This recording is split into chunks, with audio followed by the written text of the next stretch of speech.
Era setembro de 1939 e os céus sobre a Polônia ardiam em tons de fogo e fumaça.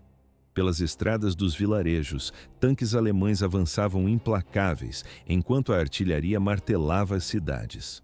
Sob o lamento agudo das sirenes antiaéreas, milhares de civis corriam em desespero, buscando qualquer abrigo. Apenas alguns dias depois, uma nova sombra surgiu no horizonte leste, o Exército Vermelho Soviético. Duas grandes potências, antes inimigas declaradas, agora dividiam uma nação, seguindo com precisão cirúrgica o que fora traçado num mapa, numa sala de reuniões em Moscou. Em meio às explosões e à fumaça que engoliam o país, um nome ecoava nos despachos internacionais: Joachim von Ribbentrop. O ministro das Relações Exteriores nazista, o homem cuja assinatura havia selado o pacto que agora incendiava a Europa. Ele não estava no campo de batalha, mas cada traço de sua caneta abria caminho para os tanques. Cada frase diplomática cuidadosamente polida era, na verdade, o véu que escondia um plano de invasão. À medida que a guerra se espalhava pelo continente, Ribbentrop acreditava ter alcançado seu maior triunfo. Na realidade, aquele era o exato momento em que ele começava a perder tudo. Primeiro, sua reputação, depois, sua humanidade e, por fim, a própria vida. Em cada homem há uma semente do que ele se tornará. Para Joachim von Ribbentrop, essa semente foi plantada em solo prussiano, frio e inflexível. Nascido em 30 de abril de 1893, em Wessel, ele era herdeiro de uma longa linhagem de oficiais. Seu pai, Richard, era um militar austero, enquanto sua mãe pertencia a uma família de proprietários de terras. Desde cedo, sua vida esteve amarrada a um código de honra militar, um ideal que ele mais tarde transformaria em uma máscara para sua fome de poder. As constantes transferências de seu pai mergulharam a família em uma vida nômade, marcando a infância de Ribbentrop com instabilidade e isolamento. Seus colegas de classe o recordariam como uma figura distante, quase sempre fria e com um ar de arrogância. Aquele ambiente disciplinado forjou nele uma aparência de confiança, mas por dentro crescia um medo profundo de ser desprezado, um fantasma que o assombraria pelo resto da vida. Entre 1904 e 1908, Ribbentrop estudou no Lycée Faber, em Metz, uma região de forte influência francesa e alemã. Ali, ele desenvolveu um talento raro entre os jovens alemães da época: o domínio do francês e do inglês. No entanto, essa aptidão para línguas não se traduzia em habilidade social. Seus professores notavam uma inteligência afiada, mas dedicada unicamente a se provar superior. Essa combinação de talento e arrogância se tornaria uma marca registrada de sua carreira. Em 1908, o mundo de Ribbentrop desmoronou. Uma crítica ao imperador Guilherme II durante uma reunião custou a seu pai a carreira no exército. A família perdeu seu status e sua renda, forçada a deixar Berlim e se mudar para a Suíça. Para um jovem criado no culto ao orgulho militar, a queda foi uma ferida profunda na psique. A partir daquele momento, ele nutriu uma obsessão: restaurar a honra perdida, não importava o preço. Na Suíça, o exílio se tornou uma sala de aula.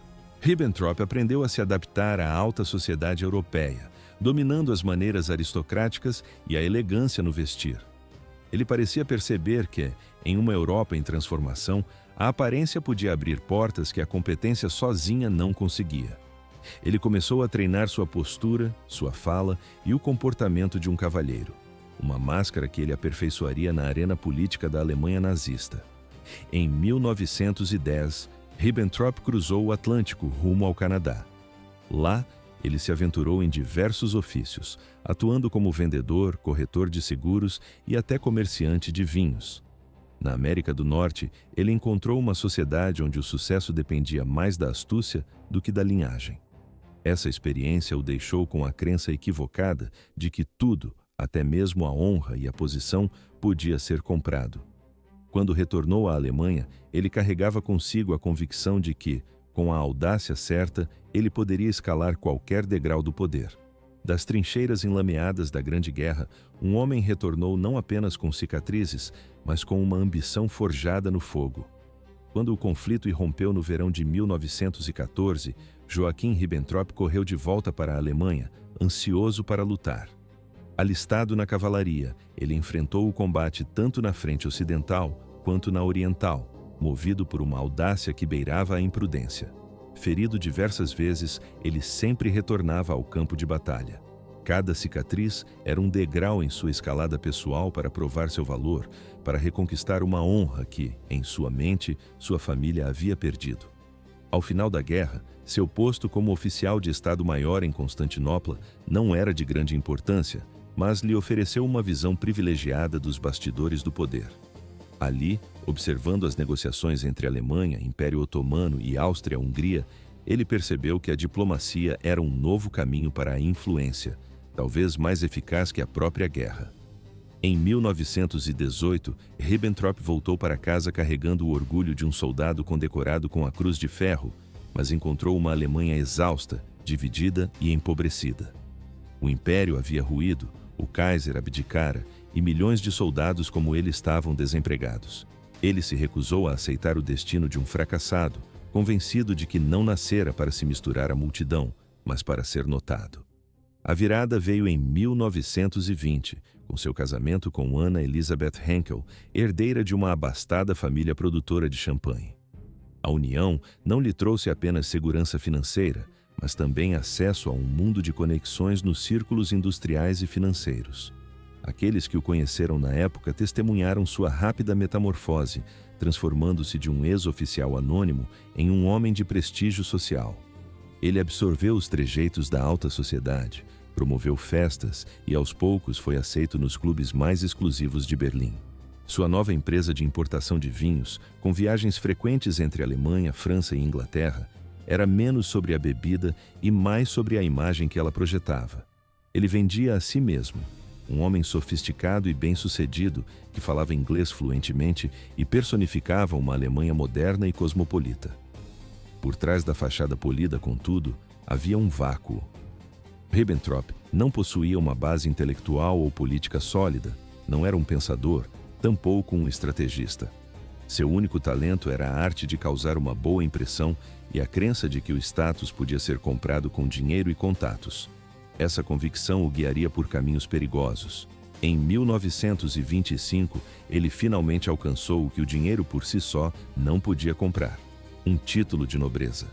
Um parente distante de uma antiga linhagem nobre dos Ribbentrop concordou em adotá-lo, permitindo que ele usasse legalmente a partícula von.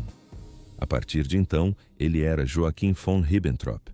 O que parecia uma mera formalidade tornou-se um poderoso impulso para sua ambição. Na sociedade alemã do pós-guerra, onde a antiga divisão entre a aristocracia e a burguesia ainda era profunda, o von abria todas as portas que antes lhe haviam sido fechadas. Os contemporâneos zombavam do nobre comprado, mas Ribbentrop ignorava o escárnio. Ele acreditava que a imagem importava mais que a origem. E a realidade lhe daria razão à medida que suas novas conexões o aproximavam de figuras conservadoras que logo apoiariam a ascensão do nacionalismo extremista. Enquanto a Alemanha se afogava em uma crise econômica e política no final da década de 1920, Ribbentrop prosperava, expandindo sua rede de contatos. Em suas festas suntuosas, ele tecia a imagem de um novo alemão, rico, confiante e capaz de dialogar com o mundo. Seu sucesso, no entanto, não se baseava em visão, mas em uma ilusão.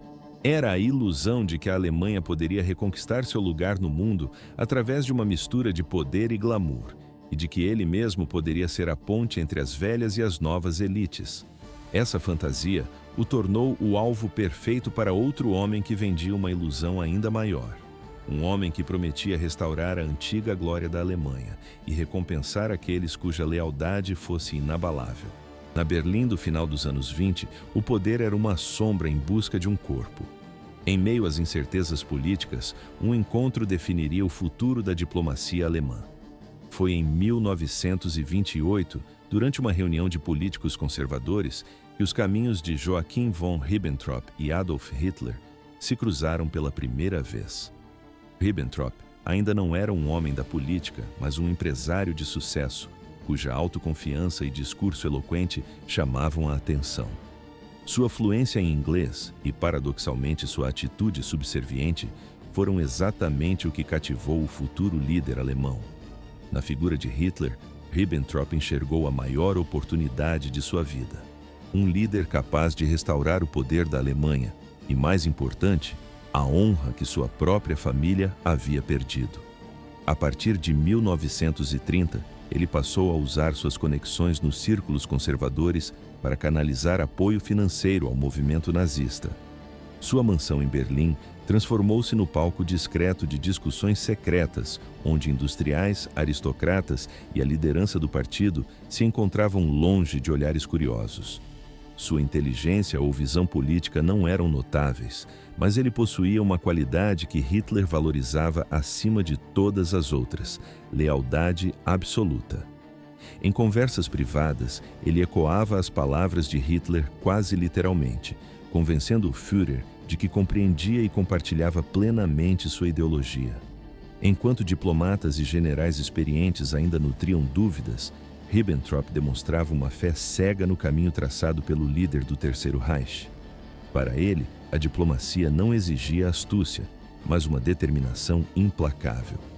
Nos primeiros dias de 1933, com o futuro da Alemanha em jogo, Ribbentrop atuou como a ponte crucial entre o Partido Nazista, a elite industrial e os políticos conservadores. Ele orquestrou encontros privados, persuadindo figuras influentes de que Hitler era a única escolha para restaurar a ordem. Sua coordenação nos bastidores selou acordos secretos que abriram o caminho para o dia 30 de janeiro, quando Hitler finalmente ascendeu ao poder.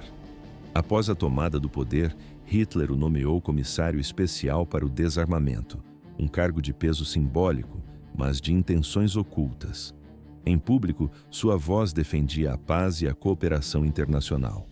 Nos bastidores, porém, ele ajudava Hitler a rearmar a nação em violação direta ao Tratado de Versalhes, enquanto o mundo ainda acreditava na moderação alemã. Sob o véu da diplomacia, as fábricas de armamentos já operavam dia e noite. Seu primeiro grande triunfo diplomático veio em 1935, com a negociação do Acordo Naval Anglo-Germânico. O tratado, que permitia à Alemanha construir uma marinha com até 35% do tamanho da frota britânica, foi um golpe de mestre. Ele não apenas restaurava a força militar alemã, mas também abria uma fissura na aliança entre a Grã-Bretanha e a França. Aos olhos de Hitler, Ribbentrop era agora um herói, o símbolo da nova diplomacia do Reich. A partir dali, sua arrogância não conheceria mais limites. Nos anos seguintes, ele continuou a tecer alianças secretas, atuando como intermediário nos acordos com a Itália e o Japão que formaram o Pacto Anti-Comintern. Seu relacionamento com Hitler se tornava cada vez mais sólido, uma simbiose de ambição e ideologia. Quando, no início de 1938, Hitler decidiu dispensar o cauteloso ministro das Relações Exteriores, Konstantin von Neurath, havia apenas um substituto possível. No outono de 1936, uma nova e ambiciosa figura chegou a Londres. A névoa da diplomacia europeia pairava densa, mas para Joachim von Ribbentrop, o ar parecia carregado de promessas.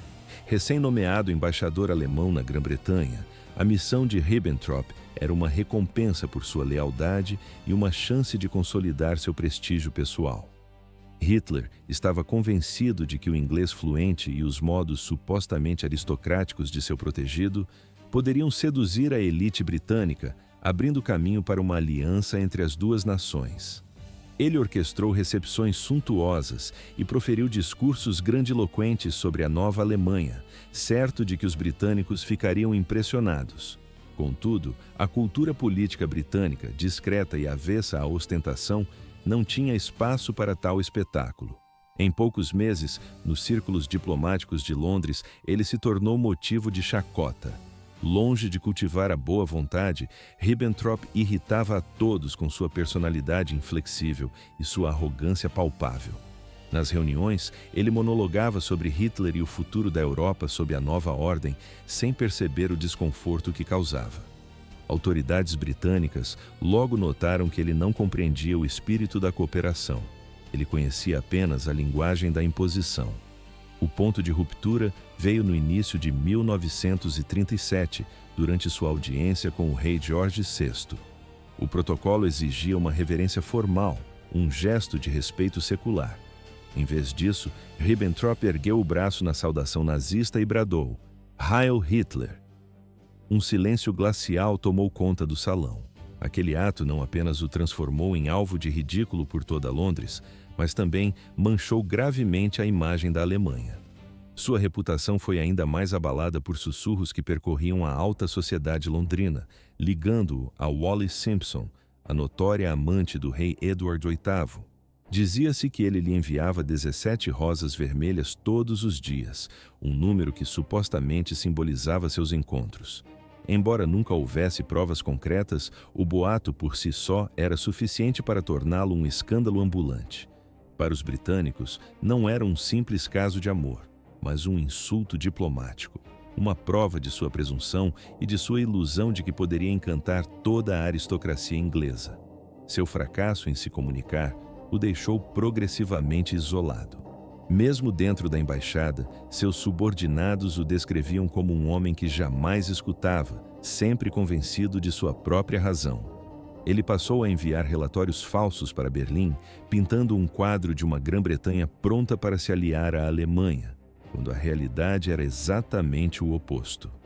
Em Berlim, seus próprios colegas começaram a se afastar. Hermann Göring o chamava de tolo arrogante, enquanto Goebbels anotava em seu diário que Ribbentrop vivia em uma completa ilusão. Ainda assim, a confiança de Hitler permanecia inabalável. Para o Führer, a lealdade de Ribbentrop superava sua falta de inteligência, e isso era o bastante para mantê-lo sob sua proteção. Ao retornar a Berlim, ainda sob o favoritismo de Hitler, o fracasso em Londres havia transformado sua ambição em um profundo ressentimento contra a Grã-Bretanha. Foi esse ódio que o levou a propor uma cooperação com a União Soviética, uma ideia audaciosa que apenas um ano depois ele mesmo transformaria em realidade. O pacto Molotov-Ribbentrop marcou o ponto de virada. A arrogância e a lealdade cega não apenas destruíram sua carreira diplomática, elas ajudaram a acender a catástrofe que logo engoliria toda a Europa. Na Berlim do início de 1938, um novo tipo de poder começava a tomar forma, um poder forjado não pela experiência, mas pela lealdade cega. Foi nesse cenário que Adolf Hitler alçou Joachim von Ribbentrop ao cargo de ministro das Relações Exteriores, uma decisão que surpreendeu os círculos políticos da capital. Ribbentrop não possuía qualquer experiência diplomática formal, mas, aos olhos de Hitler, ele tinha a qualidade mais valiosa de todas: uma devoção absoluta, pronta para executar qualquer ordem sem questionar. Ao assumir o posto, Ribbentrop iniciou um expurgo implacável no ministério. Diplomatas veteranos que serviram durante a República de Weimar foram afastados, seus lugares preenchidos por jovens membros leais ao partido nazista. Para ele, o ministério não era um espaço para negociação, mas uma ferramenta para impor a vontade do Terceiro Reich sobre o mundo. Em suas reuniões com Hitler, ele afirmava com convicção que a Europa estava pronta para se submeter, que a Grã-Bretanha enfraquecia e a França se dividia. A partir daquele momento, Ribbentrop se tornaria o principal arquiteto da política externa alemã na preparação para a guerra. Quase imediatamente ele enfrentou a oposição de militares e diplomatas conservadores que temiam que uma política agressiva empurraria a Alemanha para uma guerra total. Ribbentrop, no entanto, ignorou os avisos, convencido de que apenas a ação firme poderia devolver à Alemanha seu status de grande potência. Quando o Acordo de Munique foi assinado no final de 1938, permitindo a anexação da região dos Sudetos sem um conflito, ele demonstrou uma insatisfação velada. A concessão da Grã-Bretanha e da França era, em sua visão, um sinal de fraqueza que apenas adiaria os planos de expansão territorial. Era melhor ir à guerra agora, ele confidenciou a seus associados, enquanto o inimigo ainda não estava preparado. No início de 1939, Hitler confiou a Ribbentrop a missão mais importante de sua vida: garantir que a União Soviética não interferisse quando a Alemanha atacasse a Polônia. Era o passo crucial para evitar o erro fatal de uma guerra em duas frentes como na Primeira Guerra Mundial. Ribbentrop iniciou imediatamente negociações através de canais diplomáticos indiretos, enviando sinais a Moscou de que a Alemanha estava disposta a reconhecer os interesses soviéticos na Europa Oriental em troca de neutralidade. Enquanto o mundo ainda via Hitler e Stalin como inimigos mortais, Ribbentrop tecia pacientemente sua teia, usando as palavras mais frias e pragmáticas. Em agosto de 1939, Ribbentrop voou para Moscou. A negociação ocorreu em uma atmosfera cautelosa, mas surpreendentemente eficiente. No dia 23 de agosto, ele e o ministro das Relações Exteriores soviético, Vyacheslav Molotov, assinaram o Pacto Germano-Soviético de Não Agressão, um compromisso de paz com validade de 10 anos. Anexado ao tratado, no entanto, havia um protocolo secreto que dividia a Europa Oriental em esferas de influência. A Polônia seria partida em duas, e o destino de milhões de pessoas na Estônia, Letônia e Lituânia foi selado com alguns traços de caneta sobre um mapa. Quando Ribbentrop retornou a Berlim, foi recebido como um herói. A imprensa alemã celebrou o pacto como o auge da genialidade diplomática, e ele acreditava ter alcançado um triunfo, transformando um inimigo ideológico em parceiro. Mas apenas uma semana depois, em 1º de setembro de 1939, os primeiros canhões rugiram. O exército alemão cruzou a fronteira polonesa e, conforme o acordo secreto, o Exército Vermelho Soviético invadiu pelo leste. A Segunda Guerra Mundial havia começado oficialmente.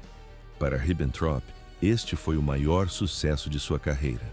Na realidade, foi o primeiro passo para a ruína do próprio regime que ele servia. Ele não percebeu que o tratado do qual tanto se orgulhava lançava as bases para o futuro conflito entre a Alemanha e a União Soviética, e que ele havia, com sua assinatura, selado a sentença de morte de milhões. Naqueles primeiros dias de guerra, Ribbentrop caminhava entre multidões exultantes, convencido de que havia feito história. Ele ainda não sabia que a história se preparava para registrar seu nome não como um diplomata, mas como o homem que usou tinta para acender a guerra mais devastadora do século XX. A Europa ardia em chamas, e nas chancelarias silenciosas do Terceiro Reich, um homem ascendia ao poder. Com a eclosão da guerra, Joachim von Ribbentrop se tornou uma das figuras mais proeminentes do regime, não mais apenas um homem por trás da mesa de negociações, mas a voz que ecoava a vontade da Alemanha para o mundo. Cada telegrama, cada declaração, cada nota diplomática carregava o peso de sua assinatura. Para Ribbentrop, a diplomacia e a guerra podiam marchar lado a lado, onde cada palavra era uma arma. Nos primeiros 2 anos do conflito, ele acumulou o que pareciam ser sucessos notáveis. Sob sua direção, o eixo foi forjado. Em 27 de setembro de 1940, Alemanha, Itália e Japão assinaram o Pacto Tripartite, oficializando a maior aliança militar da época. Ele também atraiu Hungria, Romênia, Eslováquia, Bulgária e Finlândia para a órbita alemã, oferecendo a Hitler o que ele mais desejava: aliados no papel. À medida que a guerra se expandia e as campanhas de repressão se aprofundavam, o papel do Ministério das Relações Exteriores assumiu um papel sinistro. Inúmeros documentos revelam que Ribbentrop tinha plena consciência do que se desenrolava nos territórios ocupados da Europa Oriental. Embaixadores alemães na França, Hungria e Croácia enviavam relatórios regulares a Berlim sobre a deportação de judeus. Em vez de se opor, Ribbentrop ordenou cooperação. Ele assinou uma série de notas diplomáticas exigindo que os governos aliados da Alemanha entregassem suas populações judaicas para reassentamento no leste. A frase aparentemente inofensiva era, na verdade, uma cortina de fumaça para as operações brutais que ocorriam nas sombras. Com uma linguagem cuidadosamente escolhida, Ribbentrop transformou a diplomacia em uma ferramenta para legitimar o crime. A partir de 1941, após o ataque alemão à União Soviética, a estrela de Ribbentrop começou a se apagar. Ele havia se oposto à invasão, acreditando que quebrar o pacto com Stalin era um erro estratégico catastrófico, mas Hitler não o ouviu. Para o Führer, Ribbentrop era uma ferramenta, não um conselheiro. Nas fileiras do poder, oficiais militares e altos funcionários o viam cada vez mais como um homem arrogante, cuja verbosidade superava em muito sua compreensão do campo de batalha. Certa vez, em uma reunião, Göring o repreendeu publicamente. "Vendedor de champanhe barato, o que você sabe sobre a guerra?" Ribbentrop retrucou. "Eu sou o ministro das Relações Exteriores do Reich e responsável por defender sua honra." Foi uma resposta que revelava sua natureza, apegado ao título, mesmo quando o poder real já se esvaíra. Após a derrota em Stalingrado, em 1943, a Alemanha mergulhou em uma crise profunda. Hitler, perdendo a fé em seus conselheiros, afastou Ribbentrop de todas as decisões importantes. O Ministério das Relações Exteriores foi colocado sob a supervisão direta do Partido Nazista. Ele tentou se agarrar à influência organizando reuniões, redigindo relatórios e enviando telegramas inúteis sobre esperanças diplomáticas. Mas ninguém mais se importava. Quando a conspiração para assassinar Hitler ocorreu em julho de 1944, Ribbentrop não estava envolvido. Ele chegou a ordenar a prisão de suspeitos de traição, uma ação que lhe permitiu manter o cargo por mais algum tempo, mas o deixou ainda mais isolado. Aqueles que um dia foram seus aliados agora lhe viravam as costas. Em abril de 1945, com Berlim cercada, Ribbentrop tentou solicitar uma última reunião com Hitler, mas foi recusado. No diário de um ajudante de ordens, ficou registrado: Hitler não confiava mais em ninguém, muito menos em Ribbentrop. Ele fugiu da capital em ruínas, carregando alguns documentos e uma pistola, um fantasma vagando entre os escombros do império que ajudara a construir. Em 14 de junho de 1945, em Hamburgo, forças britânicas capturaram um homem que se identificou como um comerciante chamado Richard Ulrich. Durante o interrogatório, ele hesitou. Após algumas horas, sua verdadeira identidade foi revelada. Era Joachim von Ribbentrop, o último ministro das Relações Exteriores do Terceiro Reich. O nome, antes impresso em todos os jornais, era agora apenas o de um prisioneiro algemado. A queda de Ribbentrop não foi apenas o fim de um homem, mas um reflexo de toda essa estrutura de poder nazista. Grandiosa na ilusão, brutal na ação e oca em sua essência. Naquele momento, ele não era mais um diplomata, não era mais um nobre, mas um homem derrotado, pagando o preço pelas mesmas palavras que haviam incendiado o mundo. O outono de 1945 trouxe um frio diferente a Nuremberg. Nas paredes do Palácio da Justiça, o peso da história se acumulava silencioso e implacável, enquanto 24 homens aguardavam o julgamento que definiria não apenas seus destinos, mas o de uma era inteira. Na primeira fila dos réus, ao lado de Hermann Göring, Karl Dönitz e Wilhelm Keitel, sentava-se Joachim von Ribbentrop. Para os observadores da imprensa, ele se esforçava para manter a postura de um aristocrata, mas a ansiedade traía seu olhar. O homem que um dia ditou os termos da Europa agora ouvia em silêncio as 3 acusações principais: conspiração para travar uma guerra de agressão, crimes de guerra e crimes contra a humanidade. As evidências eram uma montanha de papel que o sepultava vivo. Centenas de documentos diplomáticos, marcados com sua assinatura inconfundível, provavam que ele havia impulsionado tratados agressivos, em especial o Pacto Molotov-Ribbentrop. Outros registros detalhavam sua participação direta na deportação de civis dos territórios ocupados. Ainda assim, em sua defesa, ele negou qualquer responsabilidade. Ele alegava que cada decisão fora tomada por Hitler, que ele era apenas um executor de ordens. "Eu meramente cumpri os deveres de um ministro das Relações Exteriores", declarou.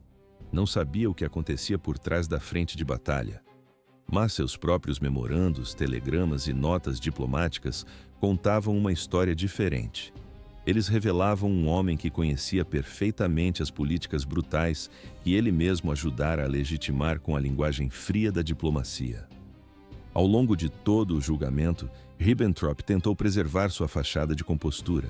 Não admitiu culpa, não demonstrou remorso. Testemunhas o descreveram como um homem vivendo em seu próprio mundo, convencido de que fizera apenas o necessário pela Alemanha. Quando um jornalista o questionou se ainda era leal a Hitler, sua resposta atravessou o tribunal. Eu acreditei nele e não me arrependo. O silêncio que se seguiu não era de admiração, mas de espanto. A frase revelava da essência de um homem disposto a descartar a consciência a serviço do poder. Para ele, a lealdade era a única virtude. Moralidade, humanidade e verdade não tinham lugar em sua equação. Ao anoitecer daquele dia, a lealdade se mostrara, enfim, como seu único e último refúgio. No primeiro dia de outubro de 1946, o Tribunal de Nuremberg declarou Joachim von Ribbentrop culpado de todas as 3 acusações. A sentença era a morte por enforcamento. Ele ouviu o veredito em silêncio, assentiu levemente com a cabeça e foi escoltado de volta para sua cela. Em sua noite final, os guardas o viram escrevendo uma carta para sua esposa, na qual expressava sua crença de que a história me entenderá mal. Ao amanhecer do dia 16 de outubro, Ribbentrop foi o primeiro a ser levado ao patíbulo na prisão de Nuremberg. Quando lhe perguntaram se tinha últimas palavras, ele falou em voz baixa: Deus proteja a Alemanha. Deus tenha misericórdia da minha alma. Rezo pela paz para o mundo. Um breve silêncio se instalou, e então o alçapão se abriu. A morte, no entanto, não foi rápida. Relatos de testemunhas descrevem como a corda escorregou de sua posição, fazendo-o lutar por vários minutos antes que a respiração cessasse. Quando seu corpo foi retirado, um médico confirmou a hora da morte, 1h11 da manhã. Não haveria funeral nem procissão. Seu corpo, junto com os dos outros condenados, foi cremado em Munique. As cinzas foram espalhadas nas águas do rio Isar, um ato deliberado para impedir que qualquer local se tornasse um memorial. Era o fim de um homem e o colapso completo de uma era em que as palavras eram usadas para disfarçar crimes. Ele entrou para a história não como um diplomata, mas como o arquiteto que transformou a linguagem em uma arma e a mesa de negociações em um campo de batalha. O julgamento de Nuremberg não apenas encerrou sua vida, mas também gravou um novo princípio no mundo do pós-guerra. Aqueles que assinaram as ordens, emitiram os comandos ou conspiraram nos bastidores seriam julgados com o mesmo peso daqueles que executaram os crimes. E entre esses nomes, o de Joachim von Ribbentrop permanece como um dos exemplos mais claros do colapso moral que o poder desenfreado pode provocar. A história do século XX ensina que o poder mais perigoso não reside nas mãos de quem empunha as armas, mas naqueles que transformam as palavras em instrumentos de autoridade. Ribbentrop é a prova disso. Ele não apenas traiu sua própria consciência, mas transformou a diplomacia, a linguagem da paz, em uma máscara para a agressão e o engano. Uma paz duradoura não se constrói sobre tratados, mas sobre a consciência. A mesma coisa que Ribbentrop perdeu e que a humanidade nunca mais deve se permitir perder.